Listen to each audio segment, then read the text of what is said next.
has been brought forth because we have really kind of gap in the industry where we need to educate everyone in this sector to understand what exactly needs to be done for the benefits of all. So we are enriching the sector with knowledge, and we're rebirthing professionals. There are a lot of professionals out there doing their own thing in different sectors, but it's not structured, it's not monitored.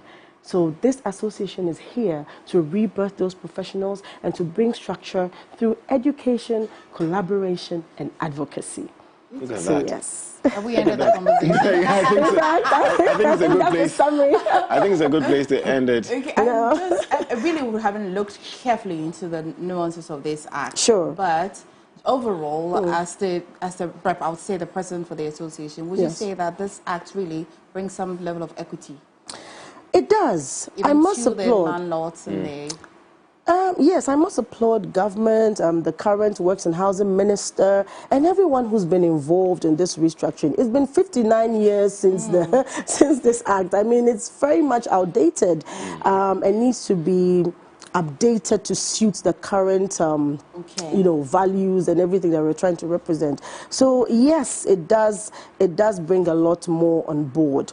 It is giving the landlords the parameters in which to work. For example, we all know how landlords back in the day, or maybe even still, would be able to just take some people and go to their properties and evict tenants.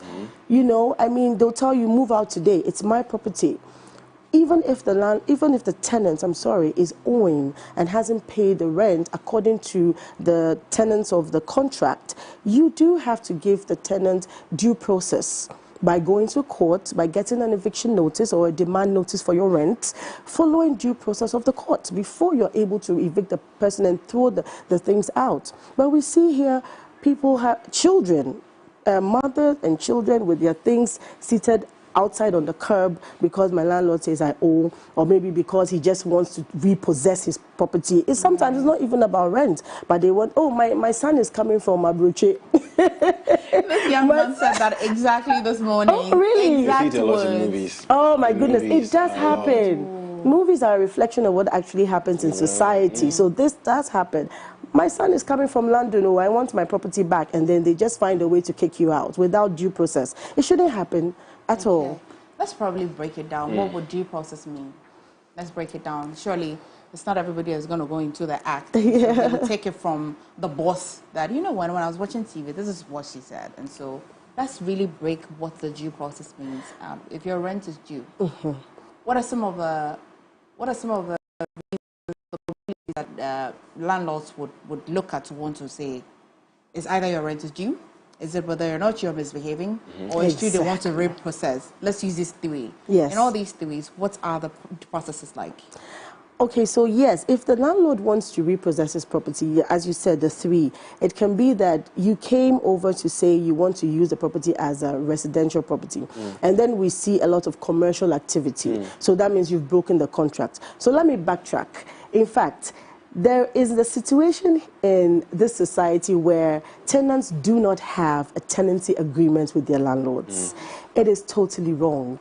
It doesn't protect you, the tenant, in any way. And even the landlord, it doesn't give you a set structure to go about certain things if the tenant defaults. So the contract should be the number one thing. The tenancy agreement is what I'm talking about. Right. It stipulates exactly what the rent, of course, the period of rental, what the sanctions are if you default, due process as you're asking.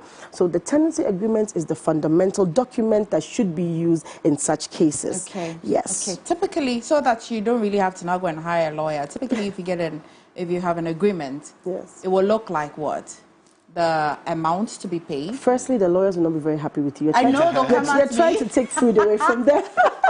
But yes, you're right. I mean, there is basic general knowledge that you should have as a tenant, that what should go into your tenancy agreement. So fundamentally, the name of the landlord, who is this person who has given the property to you? We have had instances where a family member comes and says, oh no, whoever you paid the rent to is not the rightful person. I'm the owner. Right. What's the proof? You have a contract with this person who is Mr. and or Mrs. something. So that's the first thing. Then the period of rental. So the date of occupancy occupancy is from the 1st of so and so month to so and so. So that's the duration of the tenancy. How much was paid per month is this. So the total rent due or has been paid is this. And then there are clauses that stipulate termination. So if you, the tenant, for any reason, would have to terminate that contract, maybe the landlord has not even done some things that he said he would do, either verbally or even in the contract, you can terminate by either writing to him a month's notice in advance, or maybe we have a lot of expats now that we're working with, and they may have to leave Ghana, or they've been reassigned to another country. There's a clause in there that states that they can terminate based on those kind of issues, and they write to the landlord saying that you, the landlord, based on all these things you said, if they are not using the property rightly, there's illegal activity, or even if they owe a month's rent, because the laws of Ghana states that as a tenant, you cannot owe the landlord a month's rent. So this, did you know that? Yeah, because the ones this we're myth, very vocal about. yes, three months, exactly. So I personally asked the rent control. I had a situation where, because my forte is property management, so I had tenants who were owing a landlord of mine, and I asked the rent control. I said, what's this 3 months thing I'm hearing? I'm not seeing anything like that in the act or in the laws. And they said, please, it's just a myth. It's if you owe the landlord 1 month, you're liable to be evicted. So that's the truth of the matter. Did you know this? Wow. Yes. So the contract will state all these things. And then based on that, the landlord, if the tenant is in default, can take the tenant up. And the tenant too can also take the landlord up. So that's the fundamental, the contract. And then you go through due process. So you go to the court and then you ask for a demand notice or an eviction notice, and then they will take it up for you. You don't even have to serve the tenant as the landlord. Right. You know, the court's bailiff would serve the tenant, and then you take it from there. The judge will hear both sides, and it's due process. Yeah. Because it beats my mind. You see two people have misunderstanding about rent issues, and they're in the police station. What are you doing at the police station?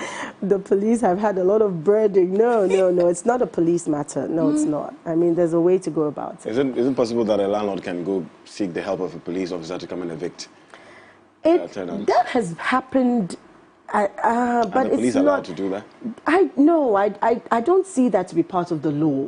And police, I believe they have too much work to do than to meddle in this. Of course, if there's illegal activity or there has been a complaint of any sort that involves a police matter or a police case, that's different. But where the landlord just wants to evict the tenant based on the fact that, okay, your rent is up, or I want to repossess, and then they call in the police. No, that's not in the law as far as I know. But if the landlord has an eviction notice, yes, the court will appoint. The landlord doesn't have to go to the police. The court will appoint bailiffs or police to go and evict. And sometimes the police are not even required. But even if the court demands that the police go, that's fine. But it's not the landlord's duty to ask the police to be there. I'm curious. I'm not sure. Madam Lawyer will help me. I'm just joking. I mean, an act is an act a law? Right now, the Rent Act has been passed by cabinets and is before Parliament to be passed into law. Yes, right. But it still applies. Does it still apply? Yes. Well, does it still hold? Can I take someone to court? Like you're saying, a court can give you an order for eviction. If it's still an act, does it really work? Can somebody yes. hold me? I mean, the current Rent Act is still being enforced, and some of these stipulations are in the Act. So the due process of eviction is in the current Act, the one that is 59 years old. But of course, it's still enforceable. There are just amendments that are being made now. Yes, so they are changing it at all. Yes, it's not that the Act is not active. It is very active. It is active. We're just adding and subtracting. Exactly. So when you do that, Parliament must approve it, yes. And a very important point that is being amended now is the rent advance situation. Beautiful. That's another thing that the Rental Housing Association has really been very outspoken about. We're advocating for this. What's really your position on it? You see, the whole problem is this. How many of us are able to pay rent advance of 1 year or 2 years? 2 years, my dear. It's a big challenge to up-and-coming people who want to rent property. You see, and in the developed world, you even know that you can pay rent advance monthly. So what is stopping us from doing that? From helping us? What really gave rise to this? How did we arrive at it? Because I like to think that the landlords are not just silly and decide that they want to really squeeze money out of you. How did we arrive at this? What has been some of the reasons? You know, I think it's just been a culture. I can't say really how it started, but the landlords claim that, listen, I bought this piece of land at a very expensive cost, and we do know how land is expensive, especially in prime areas. And they say to you, I need to recoup my expenditure. I need to recoup everything I spent on this property that you're living in. How do I do that? If you pay me a monthly rent, I'm not going to be able to get that money in time to recoup what I spent on this property. So you need to give me 1 year or 2 years in advance. That is bulk money I can take to do something else. Either I'm reinvesting into a property or just recouping my money. So that was the stance of the developers and the landlords. Okay, and that's how it emanated. I would have thought that it's for security, you know, they feel that for job security and the source of income for that tenant, because you're not so sure whether or not the next month they'll be able to pay. Yeah. So they take it up for some sort of insurance. Right. Not necessarily, because there is also a security deposit that should be taken from tenants. It's also stipulated in the Rental Agency Act, okay, about how to go about these things. Yes, so a security deposit mostly is 1 month's rent that the landlord can hold as a security deposit, so that you know that, okay, even if you're paying monthly, I have this sum of money as insurance against if you don't pay.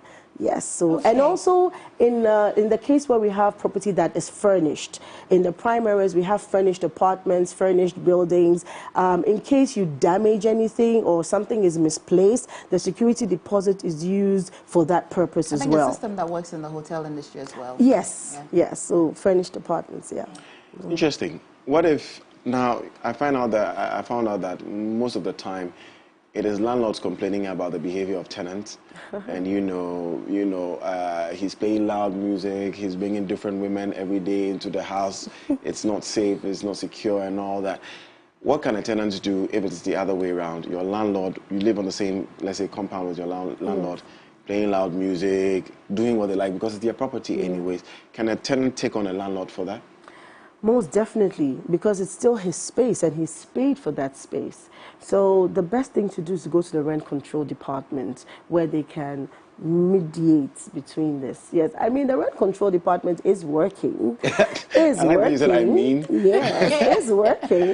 The fact is they are not adequately resourced to do more. Right. But trust me, within what they have, they're doing what they can do best. Yes, so let's just use the structures available. Yeah. Mainly the duty is to implement the Rent Control Act. Exactly. Yes, to educate and to implement and force some of these things. Educate, which will mean that there shouldn't be a problem. There shouldn't be an event. There shouldn't be a problem happening for us to rent control before. Well, ideally, they should be telling you what should not happen. Ideally, yes. And I do know they've had educational sessions. Well, even if they've done their best and it's not good enough, the Rental Housing Association is here.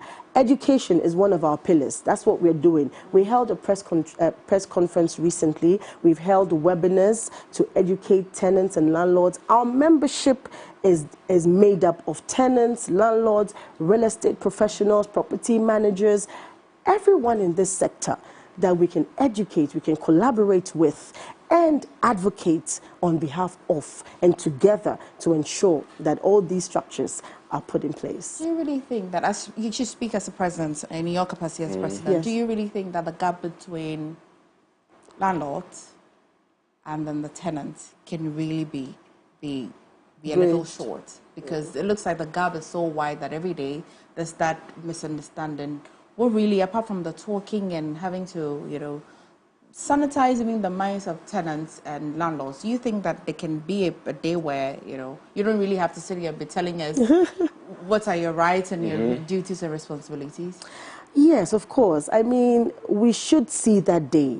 where there is harmony, where there is harmony, there's synergy. Because of course that's the whole point. There needs to be peace. That's the tenancy agreement will spell out those duties as well, like I said from the beginning. And we shouldn't leave out property managers, because property managers are the professionals that actually bridge the gap between landlords and tenants. So if the property manager is involved, they are managing the property on behalf of the landlord and also advocating on behalf of the tenant. So they have a dual role. So property managers have been left out exactly in this sector. Who are these people? Property managers manage properties on behalf of landlords. They're not agents, are they? They are not agents. So they are in the property or on site on the properties, ensuring that whatever problems the tenants have, they solve. There is no water in this block. Why isn't there water? Maintenance cycles are being carried out. One of our main problems in Ghana is the lack of maintenance culture. Right now, I've been saying all the time, we see beautiful buildings springing up all over Accra and even beyond. Go back to that property 1 year down the line and see what has become of it.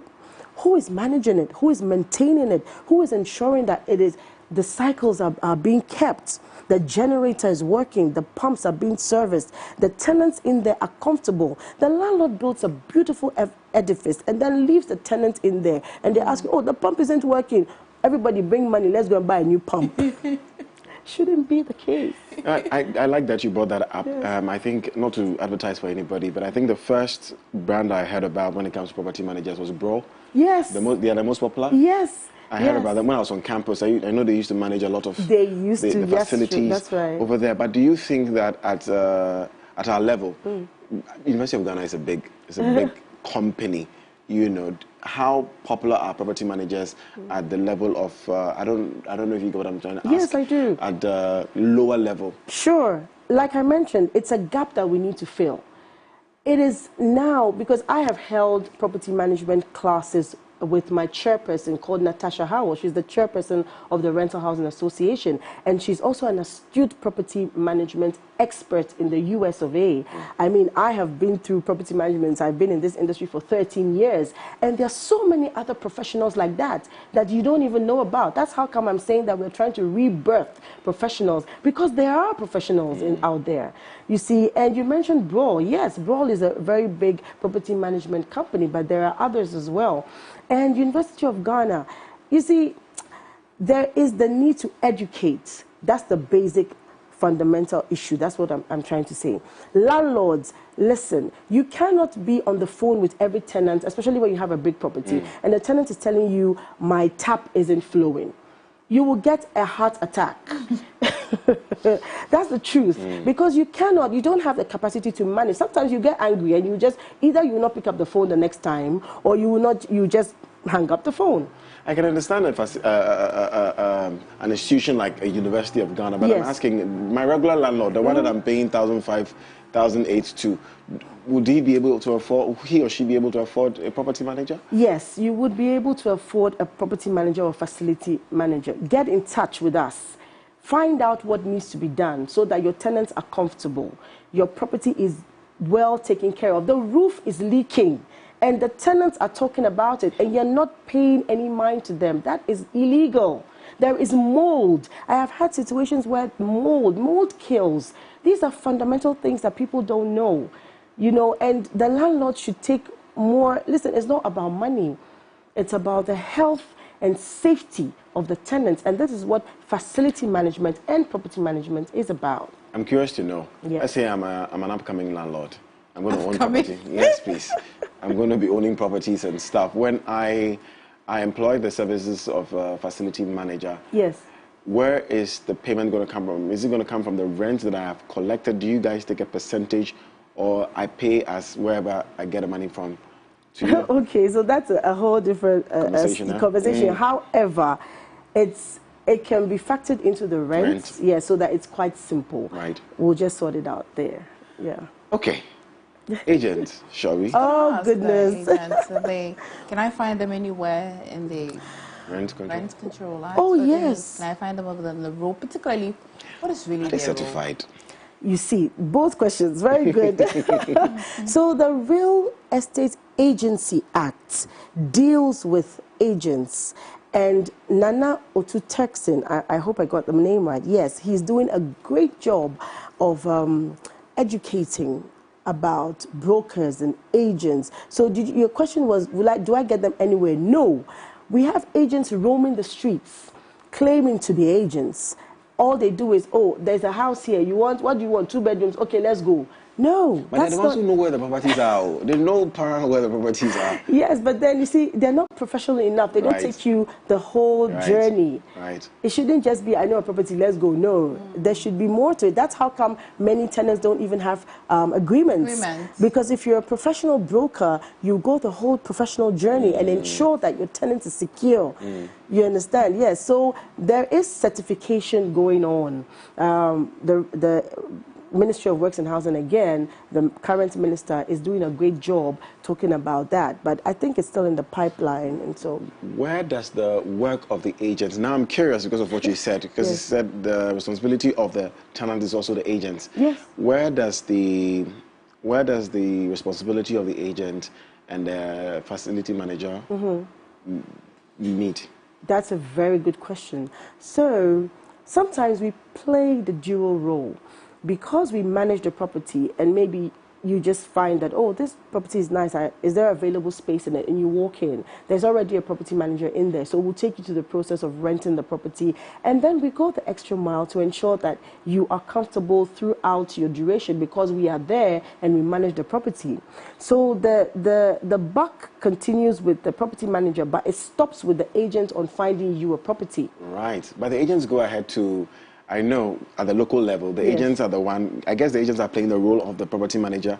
So they take you to the landlord and say, I found you somebody, but they sit down with you, let's do the agreement. How much are you going to pay? How much do I get my cut from? Actually, that is a good professional role that the agent is playing there. Okay. Because that's what they should be doing. Okay. Yeah, so as a certified broker, you find the property in fact, find a property, go through the legal process.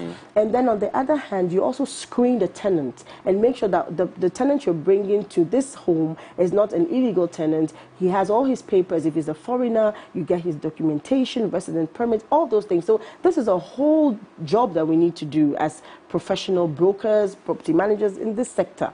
So yes, they come and they do that. They sit with you and the landlord, get the contract done, and then they hand over to the property manager. Because in that sense, they leave after doing their job. Yes, unless they're playing the dual role of the property manager, where they've been trained as a property manager, not just as a caretaker.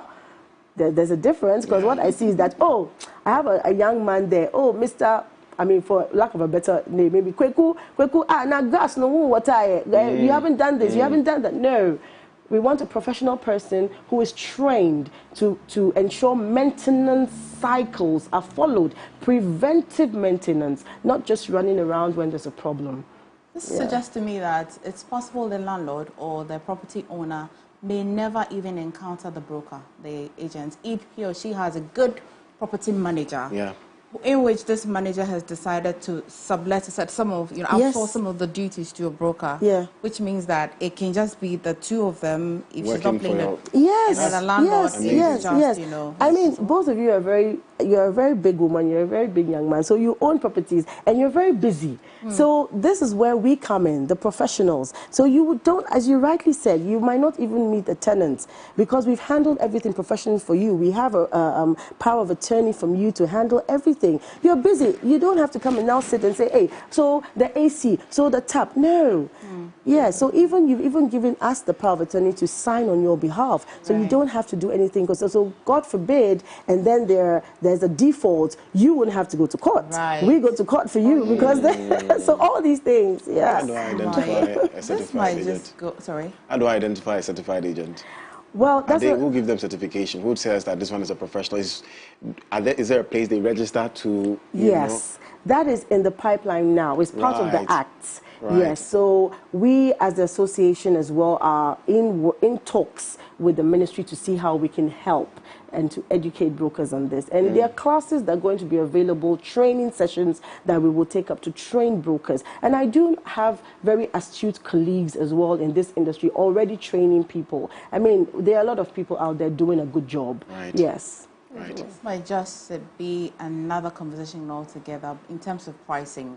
I want to understand what really goes into pricing. Is it, I know surely not all two properties are the same. Yeah. So is it how much the land or the property owner invested in the property, or there is supposed to be, or there is a standard percentage price where once you apply the percentage to your property, regardless of your price, is the same. There's a fair standard pricing. I don't know if you understand. Yes, I do. Yeah. I do. And then it will now inform the decision to ask a question your director is asking you to ask, that how much will be the agent's fee, the popular 10%. Yes. If you're done answering the first part, you might Sure. want to chip in on this one. Well, there is a basic calculation that should be enforced in pricing. We have a lack of data in Ghana, actually, market research. I do know some companies who do real estate research and all that, but I think that we've had a lot of overrated properties from the very beginning. So a lot of homeowners who had property many years ago, especially in the prime areas, have really gotten their monies back double fold. Okay, but there should be some regulation in the pricing. Basically, yes, the landlords will tell you that the land costs $1 million or so. And so, of course, they want to recoup whatever their investments is in. There should be a percentage involved because you can't get 100% return. Most definitely. That will not be fair to the tenants as well. But do we have affordable housing in Ghana? That's another conversation, you know, because these are private developers using their own funds, investor funds to build. How do you tell them that, listen, you spent this or get this margin of profit? It's a discussion that that is ongoing, yes. Is it legal? Sorry. It's okay. May I? Is it legal to pay in dollars? That's another question. At this point, no. Sister. At this point, the law stipulates, the Bank of Ghana says, we are not to charge in US dollars. Just here, around Mango, some nice apartments that I've gone to see.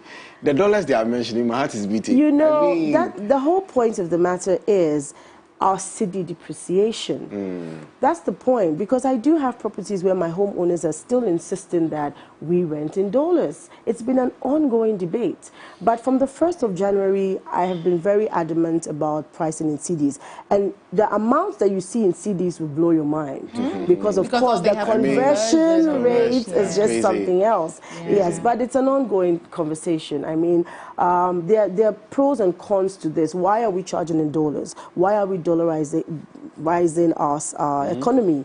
I mean, what's the benefit? The economists have a lot to say about it, but generally speaking, there are some countries that you can't pay in dollars. In the UAE, for example, you have to change your money into dirhams, isn't it? Yes. So, Smart. and it's good. It's helping the economy. So why can't we start from somewhere? What is so bad about the Ghana cedi that they're talking about? So let's find a way to stabilize it. I am no economist, but I think that there should be. My friend here says that I am Albert from Jaman North District. Yes. Please, we don't have an office of the rent control in our district. What do we do? I mean, she just like giving advice, but it's not her role to be telling you. Yes, But exactly. What I do know that the rent control department has 4 offices nationwide. Jesus. I don't know where they are located. And like I said, they're doing a good job with the best that they have. And I know they have a few vehicles. I stand to be corrected. But what I do know is that they are under-resourced. That is the fundamental issue. They are under-resourced and they need help to be resourced to be able to do their job. which ministry are they under? Works and housing. Works and housing. Yes. We need to have a conversation with them. Yes. The minister is doing great, but I mean, there's more to be done. Yes. I want you to debunk or confirm some things that you have heard. Now, we've talked about the 10% agency fee, sort of. But let's talk about this whole 3 months before notice, eviction, and all. If it is indeed a myth, what's really the reality? What's the notice like? how many days, how many weeks and all? Yeah, we did touch on that. It is a myth. There's no 3-month stipulation in the Act as far as I know, in the law as far as I know. Yes, if you owe 1 month's rent, you are liable to be evicted. That is it. Okay, so where we are now, I owe you 1 month rent, I can't afford it, then what next? How many months Then do I have? the landlord can write to you asking for the rent, and then we go to court. Either we ask for a demand notice, eviction notice, due process must be followed. Okay. Yes, I mean, but as human as we are, definitely we'll have a conversation. Right. So if there's something the landlord can do, the tenant can do, yes. But mainly if you want to go with the law, 1 month you go to due process, you can have the tenants evicted. In a month, huh? Yes. That's soon. That's if the court is not overburdened and your case is not adjourned a lot of times. I was going to ask that. If the court yes. wants to follow, like, duly, you can be out of the place in a month. Yes. Wow. There may 3 be, months, no, there are no exceptions. I think just maybe verbal discussions, but yeah. Some of the frequently asked questions, I'm trying to remember some of them. So again, back to the agents. Now, these people are not certified. We know that they are not certified. Yet. Right? It's okay. They are doing their work. They are getting Yes. something to eat. It's okay if you find me a place and say that, oh, I'll take 5% of whatever it is that you're paying to the landlord, and the landlord will also sort me out on the side. That's fine. But why do they charge registration fee? What is registration fee? Oh, my dear, there's something called registration fee where the agent will say, you register with me first before I take you around. And taking you around doesn't mean that he has his car that he's taking you around. He's going with you. You are the one taking him round. Oh, And my they must take goodness. some showers, really. Yeah. You must have gone. It's okay. My dear. So you sit in front of your car and then you take you around. So you're paying registration fee for someone who is not even accredited. You know, you are not, you're just going to show me properties, and if I want it, then you get your cut. I think eventually when the act that Yes, when all yes. these things I mean, So it's illegal the still system has allowed for these for things, that to unfortunately, and that's why the structure is being put in place so that we don't have all these. But don't facilitate as well. I mean, there shouldn't be a dual commission. That's another thing stipulated there. So if you're taking from the landlord, you're taking from the That's landlord. it. If the tenant is your client, you're taking from the tenant. Okay. But of course, the practice has been that we take from both. It's very unfortunate. And then not only registration fee, viewing fee, moving fee. So there's viewing fee, all yes. this. Yes, Viewing there's You register with the viewing fee, person there's and you pay moving viewing fee, yes. going to see the I place. might as well start this. Then Yeah, moving. no, please don't. Now you'll be against the law. Yeah, so it shouldn't be. I mean, Rental Housing Association of Ghana, the professionals in there, we do not advocate for such. No, you go according to what is stipulated in the law. There's no viewing fee, there's no moving fee. No, you just pay a commission at the end of the Help me transaction. understand something. If a landlord says that, do you understand, Chi? Pachae. Okay. Mame kakrana minfen siesi dine Yes. I didn't want to say this in English. I'm saying it as you hear it. Mame kakrana minfen siesi dine Yes. What do they mean?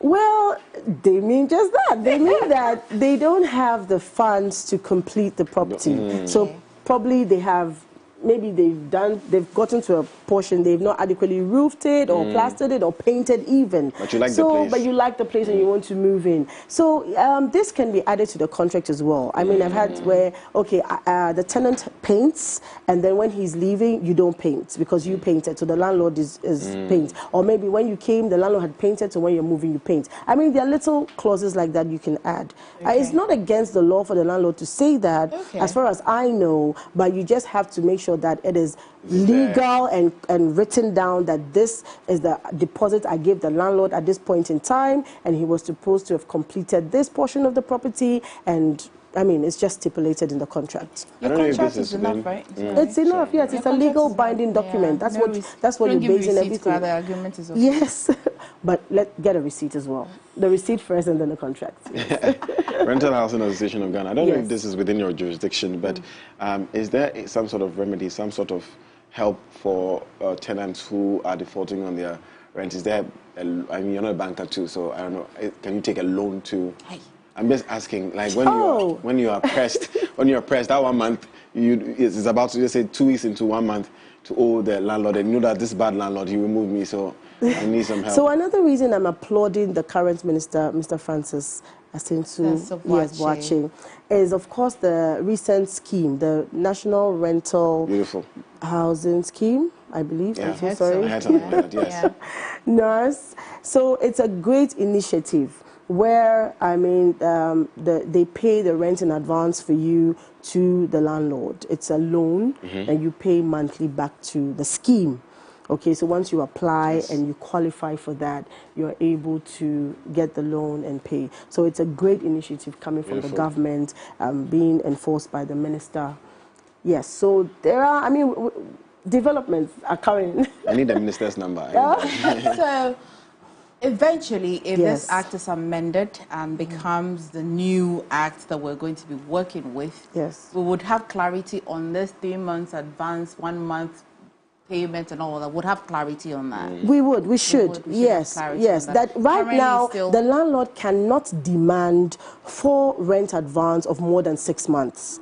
Okay, right now in the Act, and, that is not working. You, the tenant, are not even supposed to pay more than 6 months. They are amending it to 1 year. I mean, the current law is being amended to state 1 year. But as of we speak now, which the Act has not been passed by Parliament, it is 6 months. Yes. So we're now amending it from the 6 months, taking 1 year. No, from 6 months to 1 year. The practice has been 1 year, 2 years, even 3 years. So you know that, 5 years. Unfortunately, but it should be 6 months. What about shops as well? Commercial areas. Well, commercial areas, that's another grey. Yes, there's a different conversation. That's a grey area. Yes. So the National Rental Assistance Scheme is what I was talking about. Yes, that's a very good initiative. Realistically speaking, do you think even the 6 months to 1 year will work? If it's a law. Yes. Is it not a law now? I mean, it's a law now, but how? Yes, it is a law now, but I mean, the enforcement has been, you know. Will they enforce it? I mean, we have it now, and it's not being enforced. Let us enforce it. Let us. Yeah. So would you possibly you have also initiated a 2-year rent advance to a landlord. Me? No, I'm paying 1 year. I'm just joking. But very soon you'll also be a landlord. I think that if people are empowered to want to experiment the laws, then it's the only way we can say that is working. Yes. But if you, for the fear of not knowing where you sleep, then you want to go along with it. But if we test the law and see. The Let's be patriotic. The law, of course. We are not in a lawless an anarchy, state of anarchy. No, we are in a law-abiding nation. Let it start from us. Let's be patriotic. And the Rental Housing Association of Ghana is here to advocate, to educate, to collaborate. Let's do that. Okay, if we don't do our part, then the wrong people will do the wrong thing, you know? You know what? So Gina for President 2024. I agree. I totally agree. On this one. We're wrapping this conversation, but please, concerning the rent, surely I know questions like this will come. I paid 330 cedis, and where? Collected 2 years. You didn't add the location. You know, you might be helping some of us.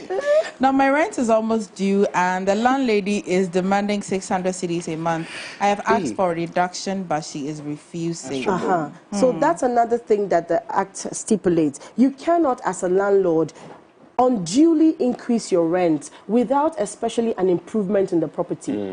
Yeah. So if you haven't done any improvements, any renovation, how are you just increasing the rent, and at what rate are you increasing? Doubling it, tripling it? No, it shouldn't be. The rent control have something against that. What if you do it when you pay? When you pay, you use the money to do the improvement. Well, that's fine, yes, but why are you increasing the rent now at that rate?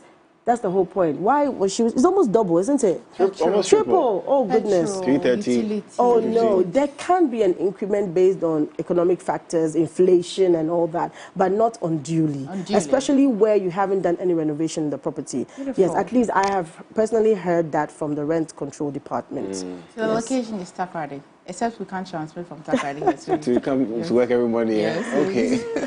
Okay, I guess that's it. I see somebody still typing, and it will be about where the location of you are in Jaman North, and there's no rent control office over there. That must be a lot of stress for you, which means that you'd have to travel to Accra every now and then. So add value to the place where she lives. Maybe the room was not tiled, and I put in AC or something. Must the cost be my cost or the landlord from Samaria Albert from German. Okay. Again is the conversation. Again is the tenancy agreement. Right. Again, Right. yes. Right. I'm going to take your AC away. So what about the tiles? Because the cost of that should be maybe included in the rent. So maybe if you're renewing, then the cost of that should be. So you have the conversation with the landlord before you do it. Yes. If he says no, I'm not going to pay. What will you do? You just do it. Imagine a landlord says you can't put AC in my room. You were. God, on humanitarian grounds, I don't think that can be. It will not be denied. But on only AC now, we use AC, ain't she? Oh Lord. No, Becca said the wiring is not. Yeah. I didn't wire it to accept heavy. Oh goodness. So, okay, that's another conversation. Okay, so I guess that's just about it. So what? Who qualifies to be part of the rental housing association? That'll be my final question. Every rental housing professional, real estate professional, affiliates. If you're a carpenter, if you're a mason, if you are doing anything in the rental housing sector, please give us a call or go to our website and find out more about the Rental Housing Association of Ghana. We are here to ensure stability in this industry, a structure in this industry. It's all for our benefit. There are too many imbalances, there are too many gaps, and there's too much moaning and bemoaning. It's just too much. We're a developing nation. We have visitors coming in from all around the world. We have beautiful accommodation, beautiful properties here for rent and for sale. How are we accommodating people coming from the diaspora to buy property, to rent property? Sometimes it's a nightmare for them because they're not used to our systems. I mean, we need to be able to balance it out. So contact us, the Rental Housing Association of Ghana. Yes, Godwin. It just occurred to me. Yes. Do you, how do I put this? Do you allow someone below the universal suffrage, how do you call that thing? 18. Who cannot vote? Below 18, yes, I mean below 18. Let's say someone who's 16. Is it legal for the person to rent a place? Should the landlord take money from someone who, say, 16 years has left home, wants to rent a place? Is there an age cut for someone who wants to rent a place? As far as you're a minor, yes, there are some stipulations, even in the Constitution, that doesn't allow you to do certain things. And I'm very sure that rental is one of them. Because you're a minor. That means that 15, you should have a guardian. Home is broken and you are going to live on. Somebody has given you, someone who likes you, whatever it is, has given you money to go rent a place. Should a landlord accept? That person who gave you the money should know better. So that person should come with you as a guardian or as a parent, you know, but not, you can't. I mean, of course, there are young children out there who started at a very young age and they're living out on their own, but they're minors. Under the law, they are minors. So there should be an adult supervising them or being with them, yes. Right. Guess that's about it. Thank you very much. Oh, thank you so Regina much. Yeah. Christian Kumsin. I did. You made it fun. And I'm always happy to educate and to show forth. I'll be your vice president. I really enjoyed it. Thank you, MFR. Yep, Regina Christian Kumsin is the president of the Rental Housing Association of Ghana. Very good education we've received this morning. Hope you enjoyed it. Up next, we have Fashion Wednesday. MFR is going to wear fugu. You see how she would look. Stay with us.